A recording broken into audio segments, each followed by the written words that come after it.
gente famosa, deportistas, que te enteras que son adictos a ciertas sustancias o te enteras que tienen problemas que la gente en general no debería saber. Y cuando me pasaba lo del crimen organizado, pues era cuando, por ejemplo, estaba en el servicio social. Nunca he hablado de esto en un podcast. A ver, la neta, Vic, a ti te va chingón en redes.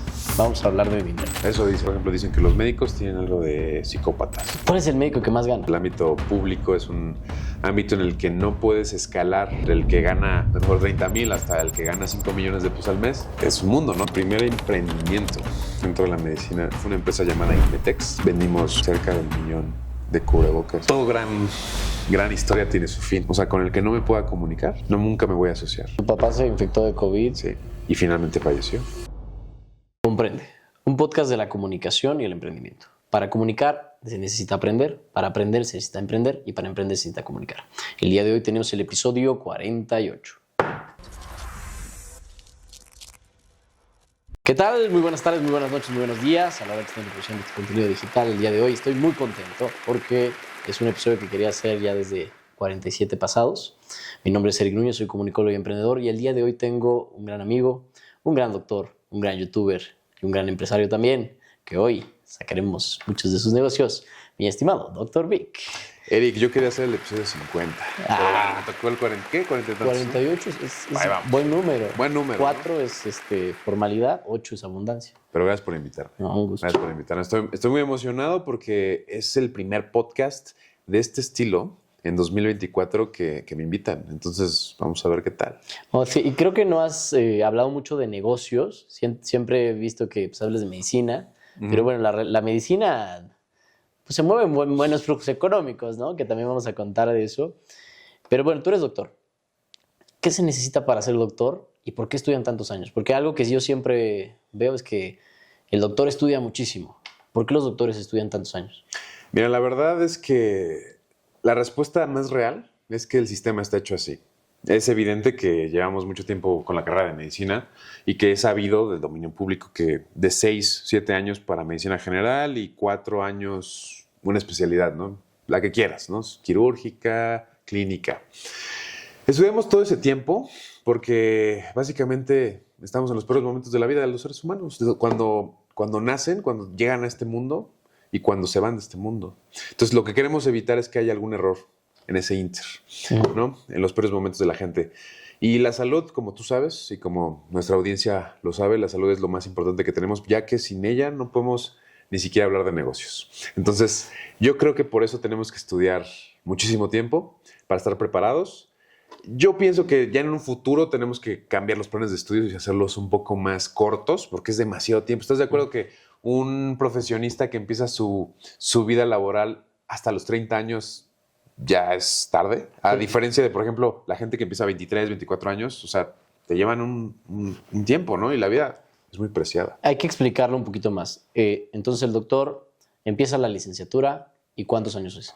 6, 7, más o menos. Ok, de ahí hace una cosa que se llama especialidad a través de un examen que se llama NAR, ¿correcto? Justamente. Que es muy difícil. Cuéntanos un poco acerca de eso. Pues mira, no siempre los doctores tienen que hacer especialidad, para empezar, ¿no? Los doctores pueden hacer maestrías, pueden hacer su clínica de medicina general, dar consulta, no es necesario, pero en Latinoamérica y en México es muy sabido que la mayoría, el 80% de lo que quiere es hacer una especialidad. Y una especialidad es básicamente dedicarte a solamente un área de la inmensa y vasta medicina. Por ejemplo, yo soy ortopedista, ¿no? Soy traumatólogo y ortopedista. Y yo me dedico a todos los problemas musculoesqueléticos, a los problemas del esqueleto axial, a los problemas biomecánicos. Y sí, básicamente eso. Entonces, eso al menos tengo que estudiar 4 años más para especializarme. Hay otros que se dedican a, por ejemplo, cirugía general, que es apendicitis, colecistitis, problemas de la vesícula del apéndice. Otros que se dedican a medicina interna, que son problemas como más generales, ¿no? Como son los Sherlock Holmes de la medicina. Ellos investigan varias cosas, pero solamente curan con notas, no con cirugía. Ok. No es cierto, es broma, es broma. Saludos, Octavio, no te vayas a ofender. No, de hecho son los más inteligentes. Saludos, Octavio. Y es porque son el filtro, ¿no? Sí, justamente. Ellos saben canalizar a los pacientes a donde tienen que ir. Entonces, es una broma que en el gremio tenemos con los internistas, pero ya sabes, básicamente es eso. Entonces, para entrar a una especialidad tienes que hacer un examen que se llama el Examen Nacional de Aspirantes a Residencias Médicas o ENARM. Ese examen se hace cada año, más o menos como unos 50 o 60 mil personas lo hacen. Más o menos entre, ¿qué te gusta?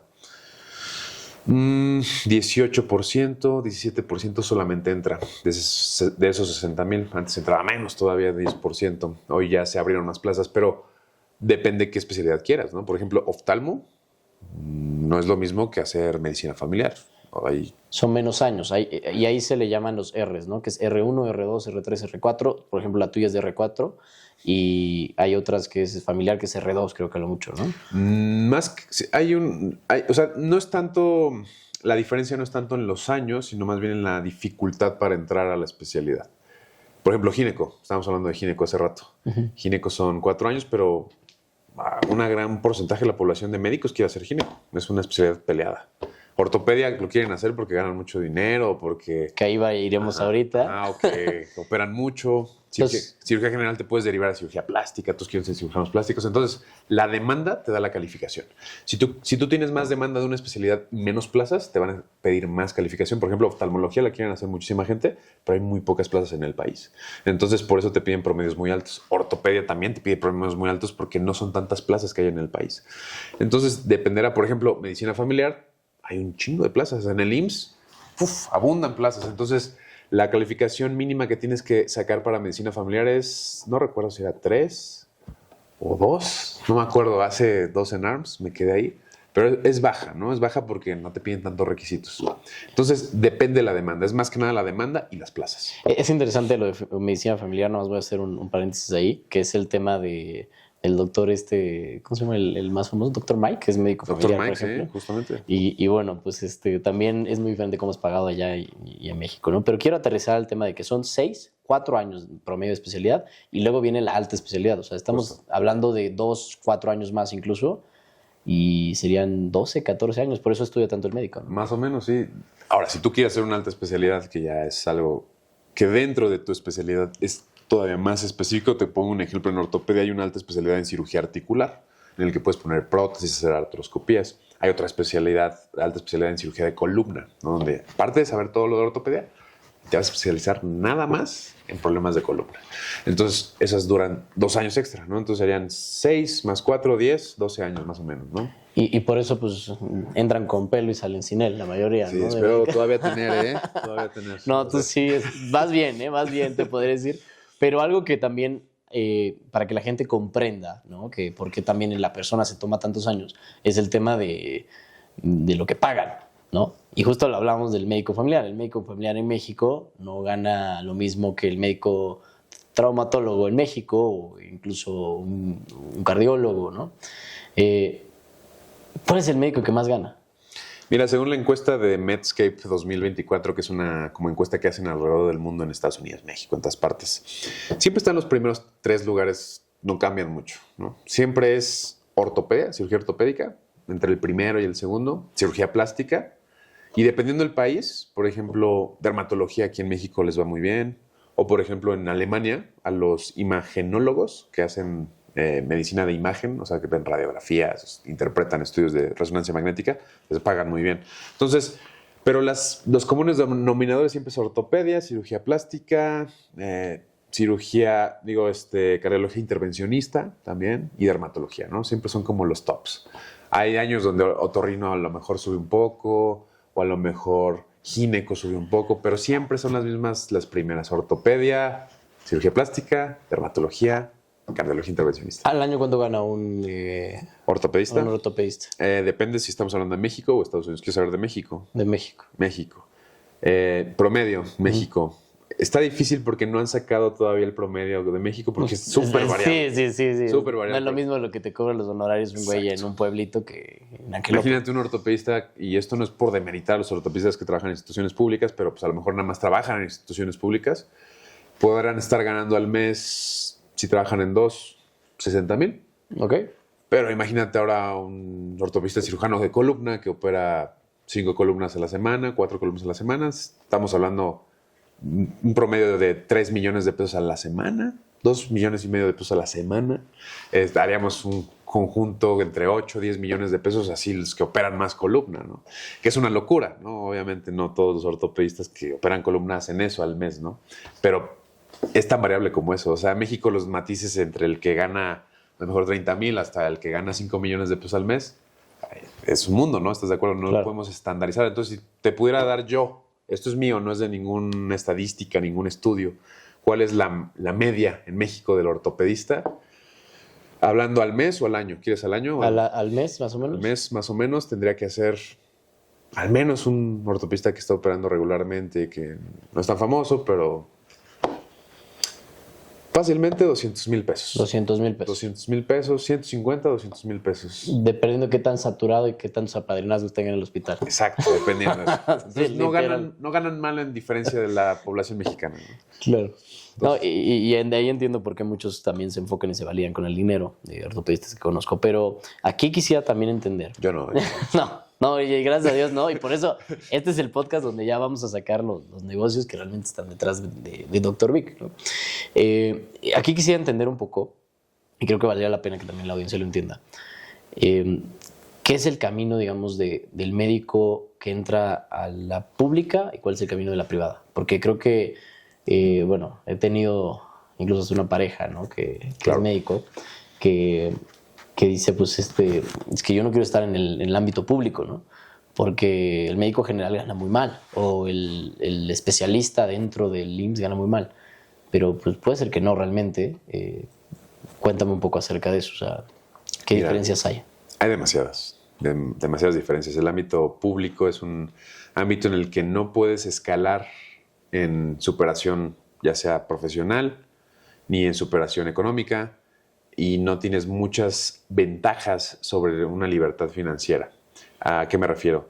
60,000, vamos a ponerte entre 30,000 y 60,000 pesos al mes. No suena mal, ¿no? En promedio, pero por 30 años sin subir más del 1-2% de sueldo durante 30 años, pues ya suena ahí como una cárcel, sabiendo que puedes ganar hasta 10 millones de pesos. Entonces, dependiendo de cómo lo veas, hay gente que va a estar muy feliz con 60,000 pesos y es muy respetable y es buen dinero para la gente, o hay otras personas que necesitan 1,000,000 de pesos al mes para estar felices. Entonces, sí varía, en el ámbito económico sobre todo. Porque en el ámbito privado, en el ámbito en que tienes más libertad de decidir quiénes son tus pacientes, con qué operar, porque el negocio de la ortopedia es genial, ¿eh? Y el negocio de cualquier otra especialidad también es genial.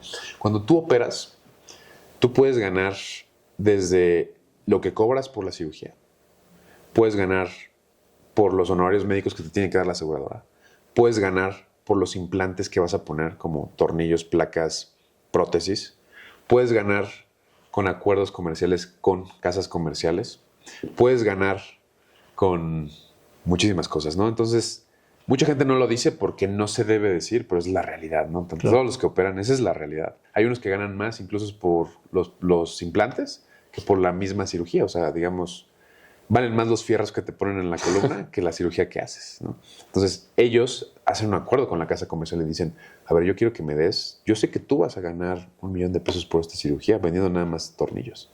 Entonces, yo quiero que me des el 30%, si no, no voy a operar, no te voy a elegir a ti en mis próximas cirugías. Entonces, ahí se hace el negocio interesante. ¿Qué digo? No es algo que se hable a viva voz, ni que todos sepan, y que no deban saber porque, pues, no es lo que lo queremos proyectar como médicos, pero esos son los negocios en la medicina. Entonces, el 30% de 1,000,000 son 300,000 pesos, ¿no? Más tus otros 200,000 pesos de honorarios son ya 500,000 pesos. Entonces, si te das cuenta, aumentan, ¿no? la brecha. Entonces, tienes mucha libertad de hacer negocio en la medicina. No deberías hacer un negocio en la medicina, porque realmente lo que haces es ayudar a las personas y obviamente yo pienso que vale muchísimo la salud. Pero, si tienes más libertad financiera en lo privado, en lo público, nunca vas a poder hacer eso. Es más, tú te pagan 30,000 pesos, operes 20 veces o operes una vez. Entonces, da igual, ¿no? Entonces, ¿por qué crees que no es tan buena atención? No es porque sean malos los médicos, es porque realmente, pues, si te dicen, te vamos a pagar lo mismo, hagas lo que hagas, ¿qué harías tú, Eric? Pues sí, quien analiza la oferta y demanda decide quién toma el riesgo, ¿no? Y es por eso que yo siempre veo a los doctores que tienen cierto éxito, sobre todo en lo financiero y en lo profesional que se va desarrollando sobre eso, como emprendedores, ¿no? Sí. Justo tú sabes que, bueno, trabajamos cosas con la agencia y la evolución de la marca personal del doctor es, aprendí del IMSS, ya me hice un capital, invierto para tener flujo en la priva y de la priva pues evoluciona mi marca, ya me saturo de cirugías, ya ojalá pues te conviertes un ortopedista que tiene un ingreso de 4 millones al mes o a la semana, que podría pasar por saturada las cirugías, y ahí ya tienes que evolucionar también otro nuevo modelo de negocio de emprendimiento que es más allá de tu marca personal, una clínica. Claro. Que para allá va mucho y que está desde la medicina estética. En este sentido, ¿tú consideras qué tan importantes son las herramientas que tiene que tener el doctor, ¿no? Como en materia de negocios? Porque tú lo estás viendo desde los negocios, que por eso te invité Claro. a ti, a otros doctores no invito tanto porque no lo ven desde esta perspectiva. Pues mira, es muy importante. Los doctores desde siempre se sabe que son personas que como prestadores de servicios pueden hacer mucho dinero, a diferencia de cualquier otro prestador de servicios. Un prestador de servicios, entiéndase, cualquier persona que da un servicio y le dan dinero por esto, ¿no? Entonces, tú desde dar una consulta, hacer una cirugía, te pueden pagar bien y dependiendo de lo que tú sepas y cobres, ¿no? Es más, tienes la libertad de cobrar lo que tú quieras, ¿no? Ya está ahí de la persona que te lo quiera pagar. Ahora, es importante como médicos entender que el ámbito de los negocios entre médicos es sumamente competido. Es sumamente competido porque hoy tenemos que competir con farmacias que son más económicas, por así decirlo, dan buena atención. Y también tenemos que competir con gente que ya está posicionada en redes sociales como yo o como otras personas, ¿no? Que dices, es que todo mundo conoce al doctor que es neumólogo o al doctor que es internista o al ese güey que dice que es ortopedista, que, ¿no? Que se llama Vicente, ¿qué es, no? Entonces, tienes que competir con todos esos ámbitos, ¿no? Entonces, no te pongas yo le diría a los doctores, no te pongas a competir con todos. Simplemente tienes que anicharte dentro de la medicina. Si tú eres ortopedista, pero eres muy bueno haciendo una artroscopia de hombro y reparando el labrum glenoideo, eres el mejor reparando eso, enfócate en eso. Nadie lo va a hacer como tú. No tienes por qué competir con el Dr. Vic, no tienes por qué competir con Mr. Doctor, no tienes por qué. Tienes que ser el más chingón en tu área. Y siempre, lo bueno es que, ¿cuántos mexicanos somos ahorita? ¿130? ¿130 millones? Más o menos, sí. Sí, 130 millones tenemos. ¿Y tú crees que me los voy a quedar todos yo? ¿O se los va a quedar todos Octavio? ¿No? Ni aunque te conviertas clínica. Ni aunque tenga todo, aunque abra 20 hospitales en México, me los puedo quedar. No, es imposible. Es imposible. Entonces, lo más factible es ser el más diestro y el mejor y dar a conocer que tú eres el mejor en solamente un área. Así vas a tener éxito. A cualquier médico que esté viendo este podcast, que esté en su especialidad, vuélvete el más experto en solamente tu nicho. Por más raro y loco que suene, si tú te dedicas nada más a una parte y dices que eres el mejor y demuestras que eres el mejor, jamás te van a faltar pacientes porque todo el mundo va a acudir contigo o todos los doctores van a mandarlos contigo porque saben que eres el mejor en eso. Y que lo comuniques. Yo Exacto. creo que sí es necesario que lo comuniques hasta cierto punto, tanto puede ser como por una narrativa de redes sociales o por mismo el apadrinazgo del hospital, que saber quién resuelve. 100%. Porque sí existe también eso. Y justo aquí quiero entender un poco más también tu perspectiva respecto al tema de redes, que justo lo mencionas, y al tema médico. O sea, a ver, la neta, Vic, a ti te va chingón en redes. Vamos a hablar de dinero. Eso dicen. O sea, no, eso es en los números. Y bueno, tú tuviste la oportunidad o, bueno, la inteligencia también de agarrar la curva, ¿no? De redes sociales. Tú, ahorita que mencionas del podcast, agarraste las redes como doctor antes que cualquier otro. O bueno, yo nunca vi un doctor haciendo medicina desde el formato que tú lo hacías, porque los médicos eran pues, la batita, fuera de confianza, qué hueva me va a explicar de algo que nada que ver, un lenguaje muy televisivo, y tú lo llevaste a todas las narrativas que, bueno, la gente te conoce en YouTube. En este sentido, ¿cómo tú, pues, lo llevaste a cabo y cómo tú piensas respecto a el negocio de la medicina y el negocio de las redes sociales? Pues mira, mucha gente ya conoce la historia de cómo lo llevé a cabo. El hecho es de que simplemente estuve en el momento indicado, fui disruptivo en el momento indicado, porque pudo haber salido otra persona, ¿estás de acuerdo? Uh-huh. Que también fuera disruptiva y decir, mira, yo también voy a ser doctor y todo. La diferencia es esta. Los doctores piensan, y este es un problema de los doctores, porque mi papá fue médico, mi abuelo fue médico, tengo tíos médicos, conozco a los médicos, soy médico, ¿no? Entonces, los doctores piensan que lo saben todo. Y ese es el peor error que pueden tener. Entonces, cuando tú le dices a un doctor, oye, deberías hacer esto, Pero él va a decir, este güey que me va a venir a enseñar a mí, que yo estudié 12 años. ¿Tú qué vas a saber de la vida? Por supuesto que no vas a saberlo todo, solo sabes de tu área. Entonces, muchos doctores tienen mucho ego. El ego es el asesino de todo. Entonces, ellos piensan que por ser muy chingones en medicina van a ser chingones en todo. Y comunicar son unos mequetrefes, unos postes, unos muebles. Son lo peor para comunicar. Los doctores a mí me da risa. Yo me meto a redes a ver toda la cantidad de médicos que hace contenido. Me da vergüenza, me da cringe, vergüenza ajena. Porque no saben hacerlo. No por pararte en una cámara y por decir las 3 enfermedades más comunes de tu especialidad. La gente va a ir contigo, se va a burlar de ti, ¿no? Entonces, la diferencia es, en ese momento, ¿cuál fue la diferencia conmigo? Que yo estudié, viví y era fanático del mundo del entretenimiento de redes sociales.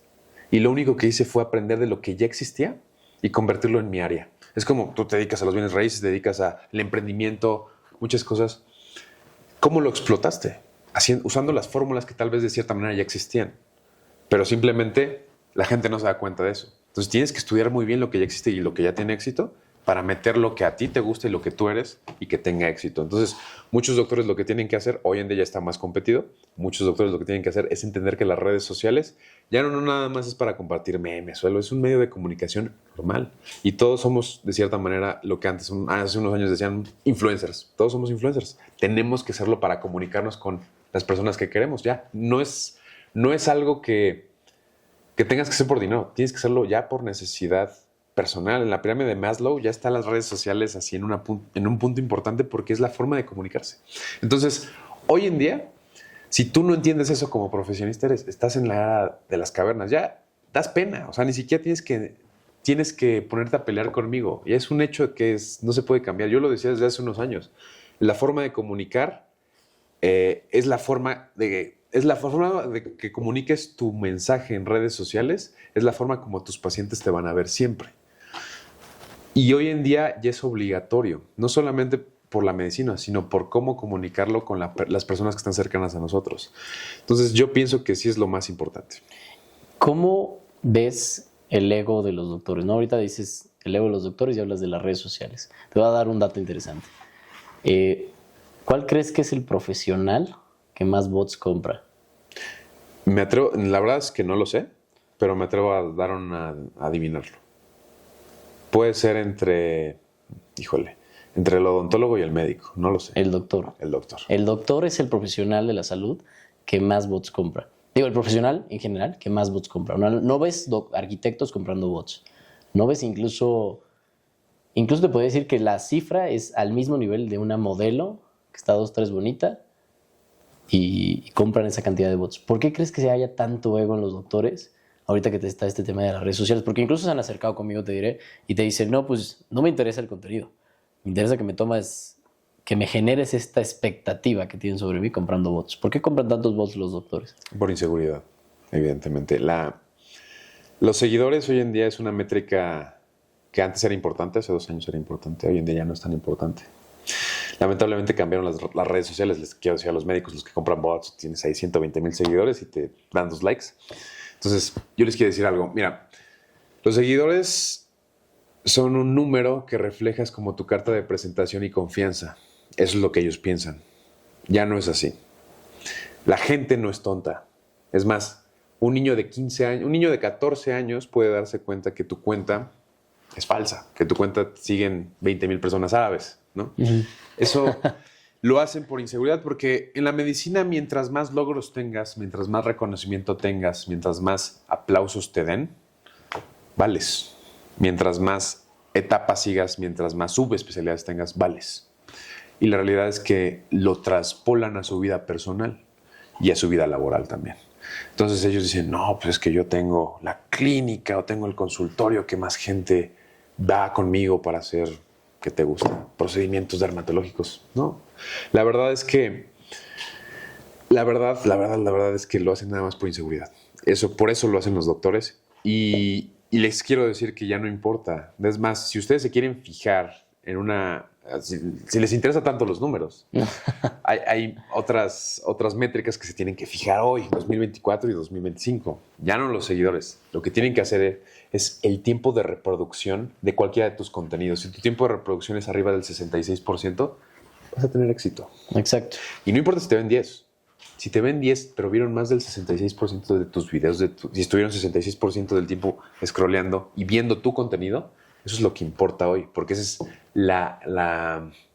digamos que la relación real con alguien de Internet. Ya los seguidores no importan, los seguidores, es más, las redes sociales están hechas para que ya a tus mismos seguidores no les enseñen tu contenido. Exacto, ya está muy diferente el algoritmo de hoy en día, que antes te tocó muchas cosas muy diferentes, desde el cuánto pagaba YouTube. Está cabrón. O sea, antes pagaba mucho más y también no había tantos competidores, justo como lo que mencionas. Estaba más libre el campo. Sí, ahora hay uno que otro que por ahí te copia, que le ha ido muy bien. Híjole.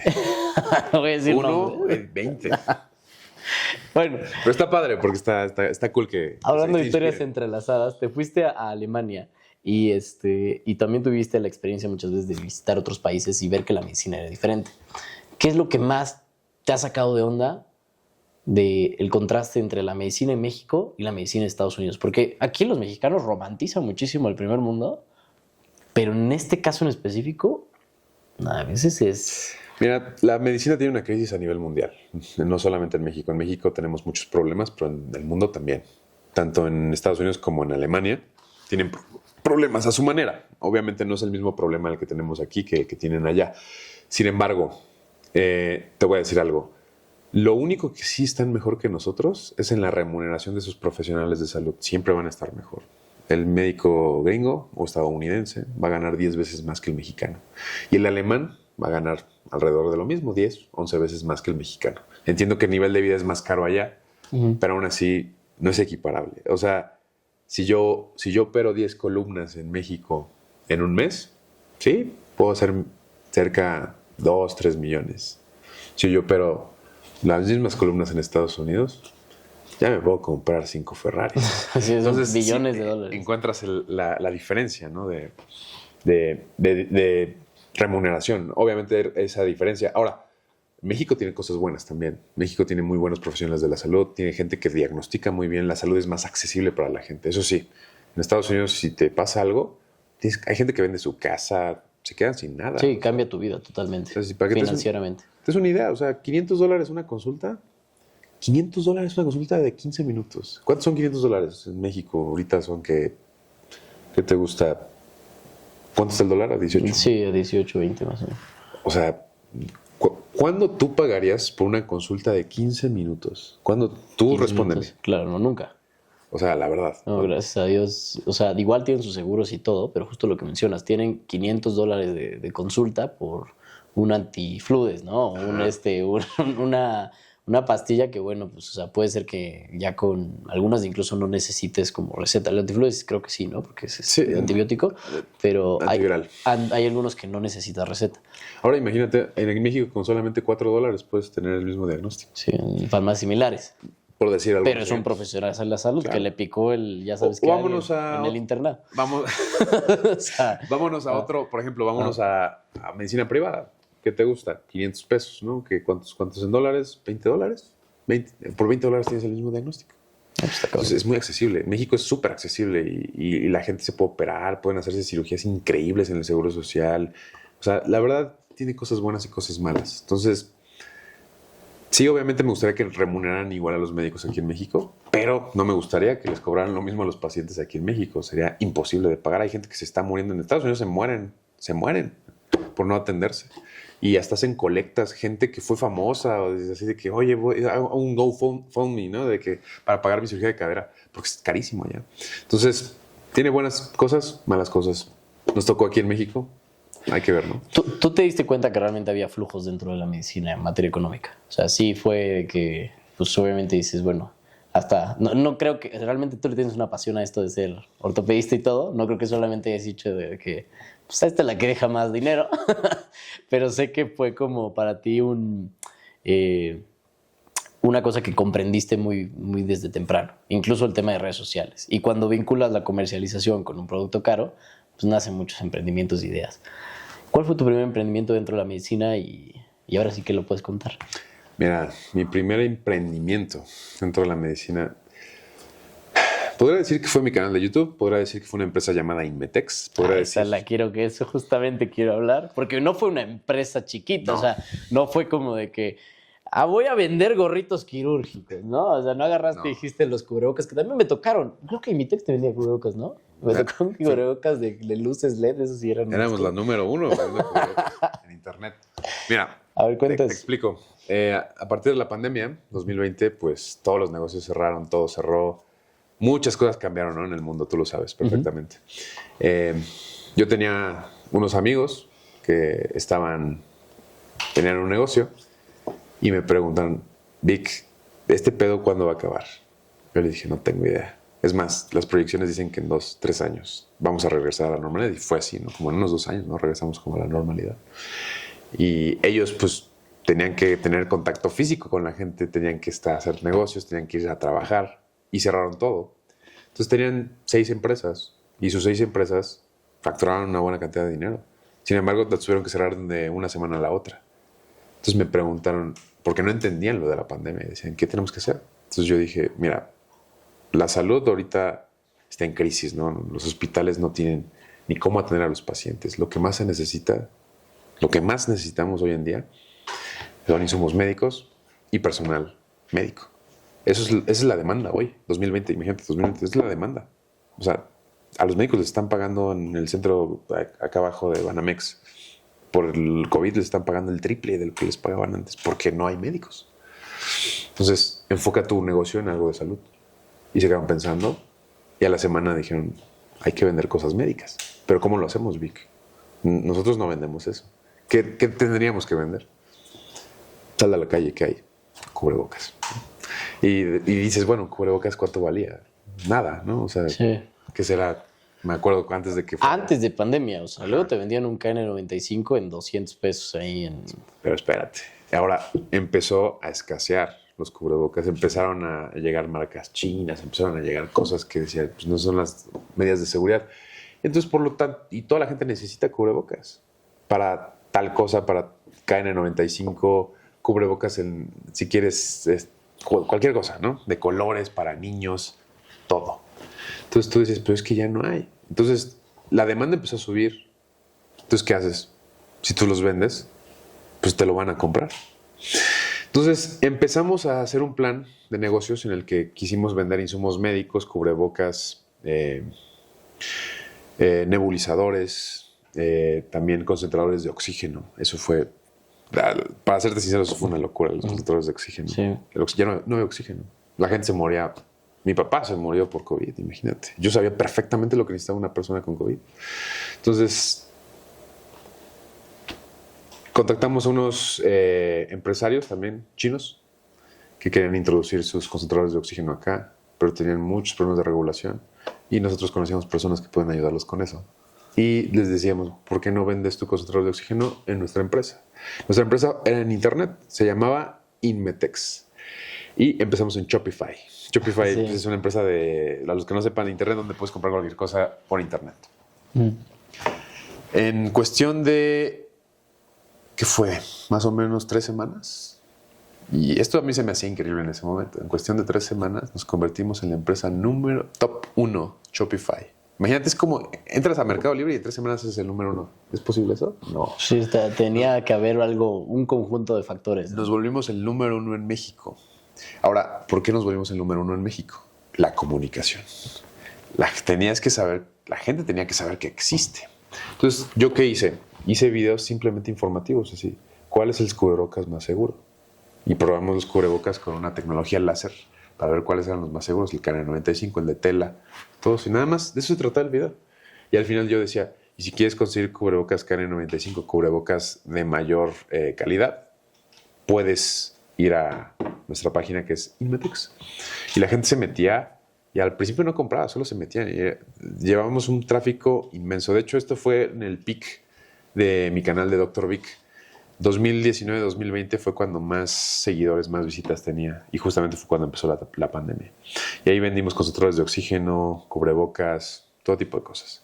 Es más, no me gusta hablar de cantidades, pero te voy a hablar de productos vendidos. O sea, yo vi de cantidades, porque sí me acuerdo que... vaya, o sea, sí me acuerdo.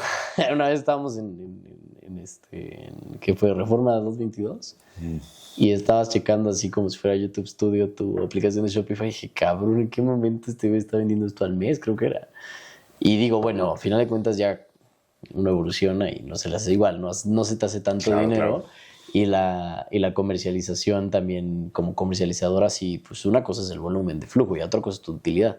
Claro. En ese momento se me hacía una locura. Pero ¿cuántos vendiste? O sea, ¿cuántas cosas? Imagínate, vendimos más de... En un mes, cuestión de un mes, más de 500 concentradores de oxígeno. Un concentrador de oxígeno, para que tu unidad vale como... que valía en ese momento como 30,000, 40,000 pesos. Vendimos, no me acuerdo si cerca del 1,000,000 de cubrebocas. Cerca del 1,000,000. Ahí tengo uno, te digo. Pruebas COVID. Las pruebas COVID, que eso fue una locura, las pruebas de antígeno de COVID, para hacértelas en casa. Vendimos cerca también de 2 millones de pruebas COVID. Una locura. O sea, esa empresa nació de la nada y se autopagó la empresa en la primera semana. ¿Y por qué lo cerraste? Ahora, todo gran historia tiene su fin. Y más que nada, todo fue por dos factores importantes. Se acabó la pandemia. Es evidente que la gente no iba a comprar eso y era algo que nosotros habíamos predicho, ¿se dice predicho? ¿No? Sí, predicho. Predicho. Y segundo, una muy mala comunicación con los socios. Muy mala comunicación. Había una socia muy conocida, había otro socio que se dedicaba a otras empresas, ¿no? Y pues tu servidor, ¿no? Que era como la parte médica y la parte de comunicación. Y pues hubo una muy mala comunicación y al final pues creo que quedamos bien. Cada quien nos fuimos con lo que nos tocaba. Fue un poco escabroso porque no nos poníamos de acuerdo y al final una empresa no funciona si no estamos de acuerdo, ¿no? Todos los socios. ¿Qué aprendiste de eso? Justo el tema de ponerte de acuerdo por un lado, pero ¿qué más? O sea, si había algo que te llevas de este emprendimiento médico. A no asociarme con alguien que no me pueda comunicar. O sea, con el que no me pueda comunicar, nunca me voy a asociar. O sea, con el que tu lenguaje y mi lenguaje sean diferentes, es un grave error. O sea, eso yo no lo haría porque vas a perder mucho dinero. Puedes ganar mucho dinero porque todos tienen diferentes aptitudes, pero vas a perder mucho dinero si no te sabes comunicar y si no hay una comunicación clara ni las cuentas claras. Eso es lo que aprendí. Y fue una gran empresa. Los quiero a todos los que estuvieron en esta sociedad. Los admiro. Pero tenía que morir en algún momento. Y dio paso a otros proyectos de cada persona. Entonces no estuvo tan mal. No, pues sí me imagino que por un lado pues uno se lleva cosas interesantes, ¿no? Siempre en un emprendimiento. ¿Y actualmente estás en otras cosas? Sí, tengo algunos proyectos actualmente. Ya diferentes. Ya diferentes. Un poco más humanos, ¿no? También estás con la gente de Slim y así que me estabas platicando. Proyectos más aterrizados con ayudar a la gente. Realmente. Sí, que como doctor, pues bueno. Bueno, es otra historia, ¿no? Es un lado profesional, pero otra cosa ya es ser ONG, ¿no? Y este tipo de cosas que ya se irá enterando la gente. Pero en este sentido, de emprender y de los fracasos y de todo lo que me platicas, quiero que tú le des a algún doctor que puede ser que nos esté escuchando un tip como para evolucionar en materia de negocio. O sea, que tú te ves incluso haciendo después del proceso que sigues llevando, ¿no? Porque vas a hacer la alta especialidad, todas estas cosas. ¿Cómo te ves como emprendiendo a la par? O sea, de por sí ya has emprendido muchas cosas. Has sido ya youtuber cuando debías de serlo. Siempre se me has hecho una persona muy de admirar por el tema de la ubicuidad, ¿no? O sea, supiste ser el semestroso, pero que hacía YouTube, y emprender desde esa narrativa. Supiste también ya en residencia intentar esta empresa que pues, te fue muy bien, la verdad, haya durado lo que haya durado. Pero ¿cuáles son los siguientes planes o cómo tú lo ves y qué consejo les darías a alguien? Mira, yo les daría el consejo a los doctores para que emprendan. O sea, hay que entender esto. La vida de un médico es una vida corta, en el que dependes de tu cerebro y tus manos. Si no funcionan, no vas a generar dinero. Tienes que entender eso. Pero cuando funcionan, generas mucho dinero. Entonces, hay que entenderlo como una inversión. Tienes que generar mucho dinero los primeros 10 años de tu práctica profesional, pero con el plan de generar una empresa que no te necesite, como cualquier empresario te diría, ¿no? Entonces, yo les diría como esto. Entiendan lo que está ahorita en tendencia y hablando específicamente de redes sociales. Es un secreto que te voy a decir a ti nada más. Las tendencias en redes sociales van a cambiar drásticamente el próximo año y los live streams van a ser lo que va a dictar todo. ¿Por qué crees que ese podcast? Porque estará lo que está dictando ahorita todo. Pero próximamente estar en vivo 24/7 es lo que va a dictar todo en Latinoamérica. En Estados Unidos ya lo está dictando. Entonces, si quieren emprender, atrévanse a cosas que nadie está haciendo. No, obviamente un doctor no puede transmitir la cirugía de una persona. Sí, es una jalada eso. Coloproctólogo, ¿no? Pero no se puede. Claro. Pero sí puedes transmitir tu vida, ¿no? De cierta manera, 24/7, fuera de la parte quirúrgica, como vive un doctor, todo eso. Y te puedes convertir en una marca personal, en una superestrella del live stream médico. Eso es un ejemplo que les podría dar y que seguramente muchos van a hacer, pero no lo van a hacer tan bien como yo. Entonces... Octavio. Octavio es muy bueno. Mr. Doctor, ¿eres tú? Yo lo admiro mucho. Él es... ¿Sabes por qué lo admiro? Porque él escucha. Sí. Y aprende. Él sí aprende. No, para mí, la neta, Octavio, si está escuchando esto, eres de las personas más inteligentes que conozco, cabrón. Él escucha. ¿Y sabes por qué? Porque él pudo haber tenido muchos errores en el pasado, pero escucha a la gente indicada. De hecho, yo me acuerdo cuando le dije, oye, ¿por qué no haces esto y esto? ¿O por qué no ves que las cosas funcionan así? El mundo de la medicina no es tan importante, es más importante el mundo tal. Y me escuchó. No estoy diciendo que por lo que es ahorita es por mí, no, por supuesto que no, pero sí escucha a la gente y sí aprende. Sí aprende. Entonces, eso te va a hacer siempre... Él es humilde en el conocimiento y por eso sabe mucho. Entonces, creo que cualquier persona que sea humilde en el conocimiento y que, por ejemplo, si yo puedo aprender algo de ti, yo lo voy a abstraer. Yo quiero que algún día me des consejos que te sirvieran. Y no importa que seas más joven que yo, no importa eso.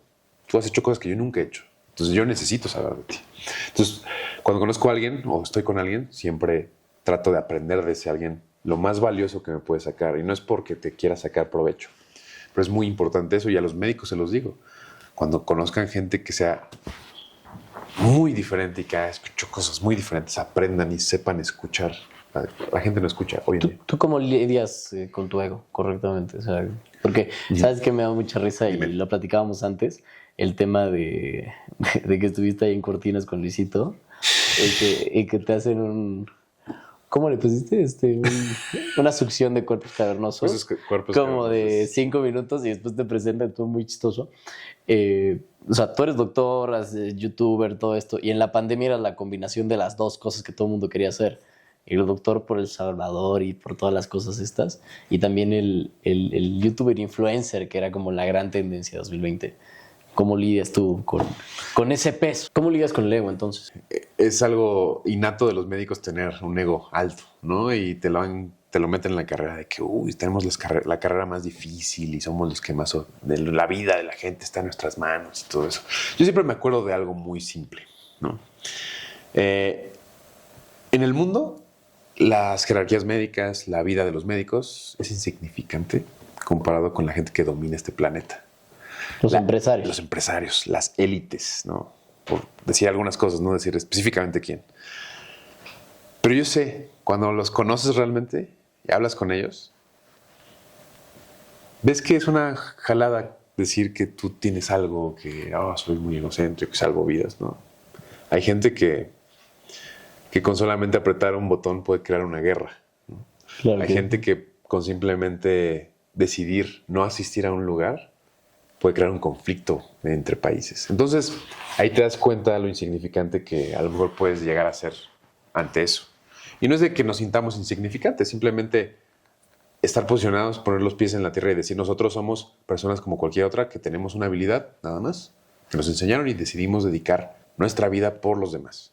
Hacer el servicio para los demás, no es por nosotros, no es porque, a huevo, soy una verga, no. Es por los demás. Entonces estamos al servicio de los demás. Somos...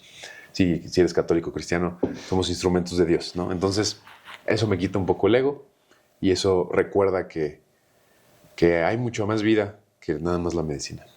Y bueno, esto creo que le caería bien también a otros empresarios que a veces traen cierto ego, pero luego hay otros niveles mucho más arriba, ¿no? Que no voy a decir nombres tampoco, pero tú y yo los conocemos bien y bueno. En ese sentido, también yo creo que le están creando esta fortaleza de ego a la psicología del mismo médico, porque pues lidias con la muerte, ¿no? Desde muy joven, ¿no? El internado que lo tomas a los 21, 22, 23 años y ves cosas muy, muy desesperantes, ¿no? Pues, casos psiquiátricos, gente que fallece. En ese sentido, ¿no crees que va por ahí también? O sea, que les construyen ese ego para tolerar todos los traumas que les puede generar la carrera de medicina. Claro, desde el punto de vista psicológico, psiquiátrico, pues es necesario que los médicos tengan ese ego para poder actuar, ¿no? Normalmente los trastornos de la personalidad empatan con lo que te dedicas. A veces, ¿no? O a veces no puedes tener un trastorno, pero bueno, X. Ese es otro tema de psiquiatría. Pero te lo pongo así, un ejemplo. Y esto es con otra cosa, ¿no? Por ejemplo, dicen que los médicos tienen algo de psicópatas, ¿no? O algo de gente antisocial porque, pues, ven sangre, ven cosas horribles y les gusta estar ahí, ¿no? Pero los policías también, para matar a un criminal, necesitan dispararle y darle en la cabeza. Uh-huh. Los militares tienen que hacer eso para proteger a la nación. Entonces, de cierta manera, tienes que estar algo trastornado, tienes que tener un ego alto, uh-huh, porque si no, no habría gente que haría eso. Hay gente que no está capacitada para ver una persona, sacar sus tripas, agarrar la aorta, que sangre, para resolver esas situaciones. No puede hacerlo. Entonces, el ego es una parte en la que te puede ayudar de cierta manera a sobrellevar eso. El trastorno en la personalidad, como... No voy a decir psicópata porque no somos psicópatas, ni nadie, ni policías ni militares, todos son psicópatas, pero tienen que tener algo de psicópata para defenderte. Tú quisieras que el güey que te defiende o tu escolta, pues se toque el corazón con la persona que te va a hacer daño. No, tú quieres otro psicópata, pero que esté de tu lado. Un cirujano cabrón. Cabrón. Que aunque yo vea llorando con el hueso hecho mierda, sepa agarrarlo y que lo resuelva, ¿no? Exacto. Si te sale un hueso, diga, no te preocupes, agarra tu hueso, lo meto otra vez, ahorita tú, pero que te sale frío. Entonces es necesario, ¿no? Por esa parte es necesario, pero hay veces que se pasan de lanza, se van hasta el otro extremo. Entonces hay que equilibrar eso. Yo pienso que lo hay que equilibrar. Y muchos dirán, no, los médicos de redes sociales peor, ¿no? Todavía tienen otro ego todavía peor. Los estéticos. También. Sí, es otro pedo. Sí, claro. Entonces, hay que tener un equilibrio, ¿no? Yo pienso en el ego, más que nada. De estas experiencias que estoy seguro que has tenido, te ha tocado en la residencia, en el internado y demás, ¿hay alguna que te hayas quedado como el reto más cabrón? Creo que alguna vez contaste una en un podcast, no sé si ha sido esa hasta la fecha, y si sí, pues creo que estaría bueno retomarla. Pues mira, hay varios, ¿no? Ya últimamente han pasado muchas cosas. Bueno, entonces tenemos update. Hay más cosas, ¿no? Hay retos muy cabrones, hay cirugías muy difíciles. Y una que en específico digas, mierda, esto, güey, necesité el ego, todas las cosas que tengo de la medicina que aprendes, que son tantos datos, tantos factores. ¿Cuál ha sido el más grande reto que has tenido ahorita como ortopedista? Antes era, como ya lo he contado en otros podcasts, a veces te tienes que despersonalizar para tratar ciertos problemas en el que la gente pues está a punto de morir y tiene muchos problemas de vida o muerte como fracturas, sangrados. Tienes que transformarte y tienes que salvarle su vida, ¿no? Y a pesar de que ellos querían suicidarse, como un caso que conté anteriormente, pues no importa, tú estás ahí para salvar la vida, ¿no? Y a pesar de que probablemente después vayan a estar en desacuerdo contigo y vayan a decir, no, pues demanden al doctor porque le salvó a alguien que se quería matar. Entonces, tienes que tener siempre muy claro tu objetivo y ese es un reto muy grande para cualquier médico, ¿no? Sin importar los resultados o las consecuencias con los familiares o todo, tú tienes que hacer el bien, siempre. Entonces, últimamente he encontrado que los retos más grandes que puedo tener en el mundo médico, pues es saber decir que no. Decirle a tu ego que no. Hay cosas que no puedes resolver. Y ahí llegas a un punto en el que dices, a ver, si yo me meto a resolver esto, lo voy a perjudicar al paciente. Entonces tienes que saber llamar a alguien que sepa más que tú. Y lo he descubierto en estos últimos años. Tienes que saber tus límites, ¿no? Como Bruce Wayne decía, conozca sus límites, ¿no? Entonces, eso es lo más importante, yo creo, en este punto. Conocer tus límites. Y hoy en día es lo que más dentro de las cosas que pasan en el hospital, dentro de las cirugías, es lo que más he aprendido y siempre le va mejor al paciente cuando conozco mis límites. En este sentido, y me parece súper importante lo que dices,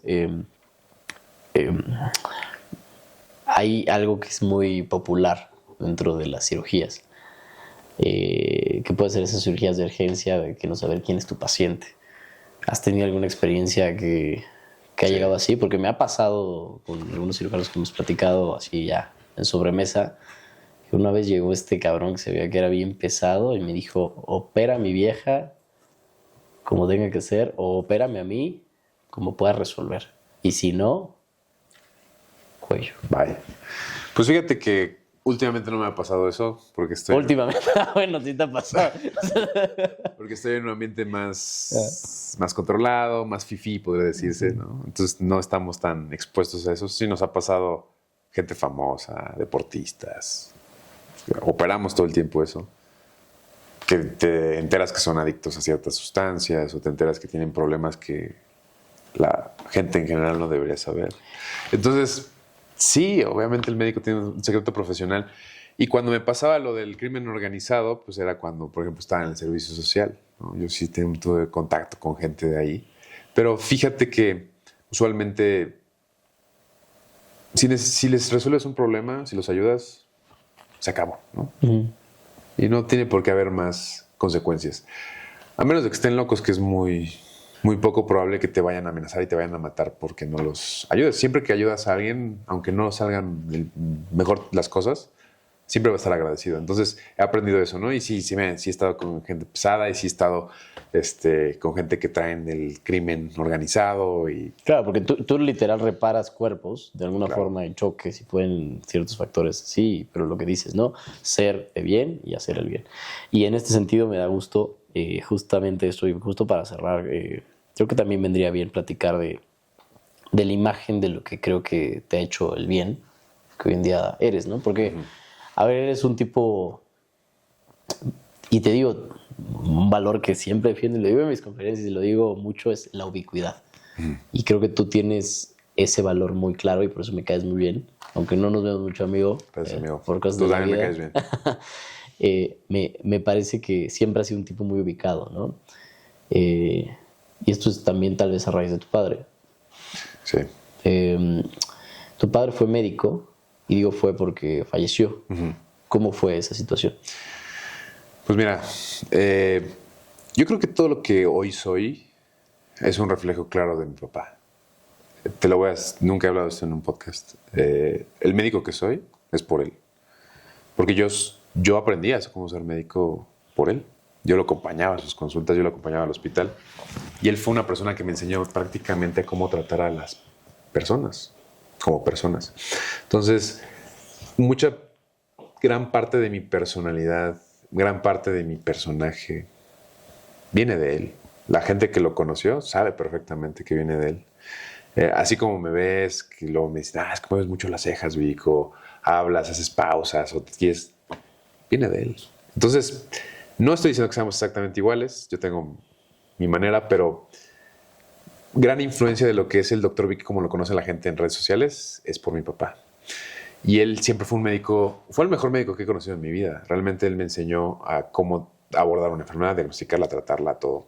Fue ortopedista, ¿no? Él no, él era internista y cardiólogo. Entonces, vaya, eso no sabía. Nada que ver con ortopedia. Sí. Y de hecho, él no creo que le gustara tanto la ortopedia. Tenía sus comentarios. Sí, tenía sus comentarios, pero bueno, él siempre me apoyó. Y creo que eso me forjó para lo que soy hoy en día.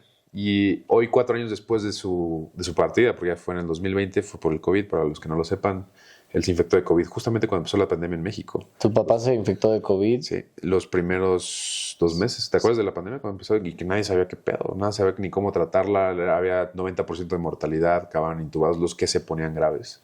Entonces no había una cura como tal. ¿Adquirió COVID en el hospital que operaba? Justamente, adquirió COVID seguramente con una paciente, con un paciente, y pues se puso grave. Él tenía hipertensión, era un factor de riesgo, y puso grave, lo intubaron, estuvo más de 16 días, 15 días en terapia intensiva, y finalmente falleció. Y eso fue un golpe duro para mí, porque yo o sea, a ver, él tenía 59 años y él era el sustento completo de toda mi familia, de mi mamá, de mis hermanos, incluso de mí. No estoy diciendo que no ganara dinero yo, pero pues yo vivía en mi casa, yo estaba muy a gusto, ¿sabes? Entonces, a partir de eso yo tuve que hacerme cargo de toda mi familia. Y hoy en día, de cierta manera, estoy a cargo de toda mi familia. Entonces, todo lo que hago en Empresas Redes también es para mi mamá, cierta parte para mis hermanos. Entonces, mucha gente no sabe eso, casi nunca lo comento, pero sí fue un golpe fuerte esa pérdida de mi papá, porque él era la figura de autoridad y la figura de sabiduría más grande que yo tenía cercano. Es como cuando tienes un problema, ¿con quién vas? Con una persona que sepa resolverlo, ¿no? Para mí era mi papá. Entonces, creo que para todo hombre o en general, un papá es muy importante. ¿Tuviste la oportunidad de despedirte? Sí, fui el único que se pudo despedir de él porque yo lo interné, yo estuve a punto de que lo intubaran. ¿Tú atendiste a tu papá? O sea, tu papá era médico, le dio COVID. ¿Y tú como doctor, eras doctor dentro de ese hospital que lo atendieron? ¿O? Vaya, lo atendieron los intensivistas, neumólogos y todo, pero pues yo lo transporté en la ambulancia con el equipo médico, yo lo metí a terapia intensiva, a urgencias, y yo vi cuando lo intubaron para meterlo a terapia intensiva. Y yo lo trasladé también. Entonces, básicamente, pues sí, estuve en el tratamiento, en el equipo que lo trató. Yo fui la última persona con la que él habló. Entonces, fue algo duro para mí. ¿Qué te dijo en esa conversación? Que cuida a mi mamá. Eso fue lo que me dijo. Cuida a tu mamá. O sea, como, yo sé que lo vas a hacer, cuídala. O sea, no me dijo, te quiero, nada de eso. Nada. Te dijo, no, es tu responsabilidad. Es tu responsabilidad. Entonces fue lo único, ¿sabes? Ella y tus hermanos. Entonces fue sus últimas palabras, pero yo sé que él no era muy cariñoso ni nada. Era una persona de cierta manera fría, pero me demostraba el amor de otras maneras, ¿no? Con su apoyo, con su inteligencia, con su dinero, muchas cosas. Pero no era como que te quiero, hijo. No era de esos papás. Sí, no te decía eso. Era duro. Entonces, era duro, okay. Pero bueno, yo lo quería mucho y es un ejemplo muy grande para mí. Y creo que me construyó hoy en día a lo que soy y estoy muy orgulloso de lo que he logrado. Y hoy en día llegamos hasta aquí, hasta este podcast. Ay, hemos llegado lejos. Oh, amigo, la verdad que qué gusto porque que me cuentes eso. O sea, sí, me imagino, yo creo que para un médico, a pesar de que te toca constantemente asimilar la muerte del paciente, en caso, dependiendo de la especialidad, ¿no? Hay algunos que les toca un poco más y otros un poquito menos de cercanía. Igual este tipo de cosas, la gente a veces no piensa que el doctor siente y que puede llevarlo a esto, ¿no? Es duro. Entonces, pues bueno, te agradezco por compartirlo. No lo habías compartido en ningún podcast y bueno, mándale un abrazo a tu familia porque estoy seguro que están orgullosos de lo que eres. Gracias, amigo. Y bueno, pues uno de los youtubers más grandes de Latinoamérica no te hace una succionada de cuerpos cavernosos de 5 minutos para presentarles un podcast. Y yo tampoco invito a cualquier cabrón. Y también, pues nada, de todo lo que has logrado. Médico y youtuber, que creo que era, pues ahora sí que las dos luces grandes de la pandemia y hoy en día poder platicar. Qué gusto, de verdad. Gracias, amigo. Siempre les digo, ¿qué le dirías a tu yo más joven? Tal vez antes de pandemia. ¿Cómo lo prepararías para todos los retos que has tenido? Tanto los que viviste justamente cuando inició, a pues, los que hoy en día eres como emprendedor, como empresario, como residente, como youtuber, o todo lo que eres. Yo le diría dos cosas. Le diría las preocupaciones del presente van a ser fantasmas del pasado. ¿A qué quiero llegar con esto? Usualmente nos preocupamos todo el tiempo y estamos en estrés por cosas que 90% de las veces no pasan. Y al final, cuando recordamos lo que nos preocupaba, vemos que no fue un impedimento para lograr las cosas que tenemos hoy. Entonces, yo le diría eso. Las preocupaciones del presente son fantasmas del pasado. Entonces, siempre ir hacia adelante porque no hay otra manera. La física, las matemáticas y la existencia no ha descubierto todavía cómo viajar al pasado. Solamente podemos calcular el futuro. Entonces tú debes estar en el futuro siempre. Eso yo le diría. Es la única, la ciencia lo dice. Tienes que estar en el futuro para ser exitoso. Eso yo le diría. No te fijes en el pasado ya. Me encanta que tengas esa mentalidad de progreso. Mi abuela siempre me dice, sigue adelante. Y me hace mucho sentido cuando tengo otras nuevas perspectivas como esta. Así que gracias, amigo. Siempre estas frases son las que más me llevo yo. Qué bueno que también la gente pues pueda escucharlas y te agradezco mucho que me hayas dado este espacio. Ahora sí, ¿cómo estamos en redes? Mi Dr. Vic, bueno, Dr. Vic, pero bueno, no sé, güey, o sea, Dr. Vic punto algo, no sé, güey. Antes que nada, saludos a tu abuela y gracias Sí, gracias por estas palabras. Y sí, me puedes encontrar como Dr. Vic o Dr. Vic Oficial, ¿no? Oficial. Cualquiera de esas dos, solamente soy yo, ¿no? Porque Víctor hay uno que otro que es Dr. Vic y no. Ajá, y no es el bueno. Algo ni es doctor. No sé, pero Dr. Vic. Pues qué gusto. Espero que este podcast los haya inspirado, los haya motivado, los haya llevado a comprender algo nuevo y a comprender mejor al Dr. Vic. Así que compártanlo. Mis redes sociales están como el Eric Núñez. Está este podcast como Comprende en todas las plataformas. Y gracias, Víctor. La verdad que gusto por haber hecho este podcast después de cuántos meses que quería hacerlo. Se logró. Gracias, amigo. Gracias, amigo, a ti.